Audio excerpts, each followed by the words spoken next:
okay. And then, we saw what happened when somebody like Milo started to go through that airlock. And you can be a fan of Milo or not a fan of Milo, but they picked him off with old footage that had been out there for forever because he threatened to break in. So my claim to you earlier is that I believe that almost all of us, as we start to gain traction, will be picked off because the fragile nature of our institutions doesn't want to be in conversation. You get the Kathy Newman, Jordan Peterson interaction, and suddenly it's an unscripted event, and the challenger, who's a 97-pound weakling, defeats the sumo wrestler, and it doesn't look good, right? So assume that you could actually get the right iconoclasts, the right challengers seated at the table who would change the nature of the discussion. Because you can't have these discussions about, string theory, a great theory or the greatest theory. That's like the typical debate you would typically have. And like, why have we wasted 30 to 40 years on something that is clearly not panning out is a different kind of a discussion. With that kind of thinking, the next question is, if we confronted that we might have a low growth world, and that we have growth predicated institutions, and that we may have a climate change problem, but it's not so easy to dial back carbon emissions because carbon emissions are almost synonymous with an economic growth, and you might have warfare on the one side versus despoiling your planet on the other side. So it's not just like, fewer plastic pool toys from China, but actual war, counterbalancing the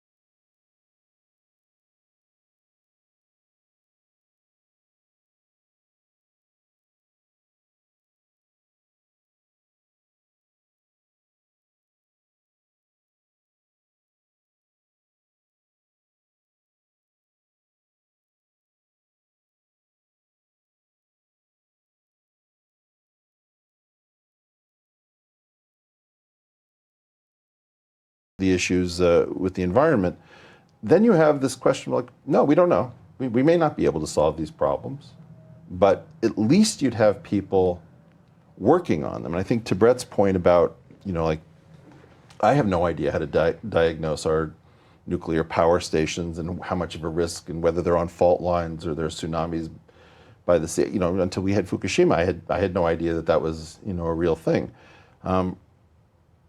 We are probably going to rely on some close calls. Maybe there will be a ballistic missile that gets fired, and suddenly people will stop saying, oh, they're just posturing, and North Korea is really just trying to do this for economic concessions, and it'll all be fine. Because it has all been fine. Since 1945, it's pretty much all been fine at a global scale. We haven't really restarted history in earnest in that way for so long. And that allows people to do some sort of extrapolation from the data. But as our friend Nassim says, is that the turkey thinks the farmer is his best friend right up until Thanksgiving. There's another aspect to this. So I often find that people who are interested in thinking deeply about the future are often divided into two camps. There are those who are motivated by fear, and there are those who are motivated by hope. And the problem is trying to talk to them simultaneously, right? If you talk to the people who are motivated by fear, you destroy your ability to talk to the folks who are motivated by hope, and vice versa. But there is a way in which there's sort of a, I can't be certain, but the force that has kept things from changing substantially, the force that has kept us on this trajectory, is, on the one hand, a very dangerous force, and it's very tempting to anthropomorphize it. I personally actually call it Goliath. But Goliath is not a creature, right? It is not a creature. It behaves sort of like a creature in many ways, but it is actually composed of various things, various emergent phenomena. There are people who staff Goliath, and they have a perspective on things. And I think it is important, actually, maybe to try to get a message to people who may not even realize they're part of it. But the message is something like this. The process of transitioning to a world that functions is, on the one hand, daunting. On the other hand, it would be pretty exciting to live in that period of transition. And it would give people, I mean, we're talking about a process that would take several generations, I'm pretty sure, to get there. But we have a planet of 7.5 billion people, most of whom have nothing meaningful to do, right? That doesn't have to be that way. And creating the will to change means actually living in a much more vibrant time that is much more rewarding. It would be much more rewarding to live in. What's more, many of the people who have been committed to this trajectory are bound to be noticing the same fragility that we are all noticing.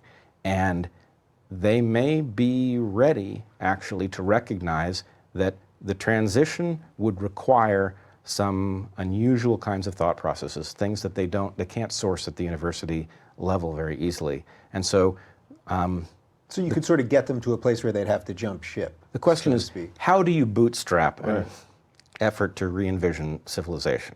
Well, it's going to involve some stuff that doesn't sound right at first, going outside of the institutions, looking at people who you're going to have to work extra hard to figure out whether they actually know anything.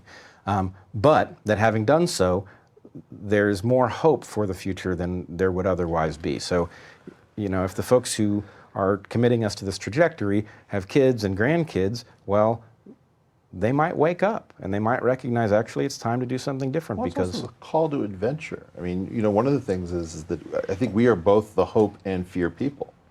Like, this is pretty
depressing.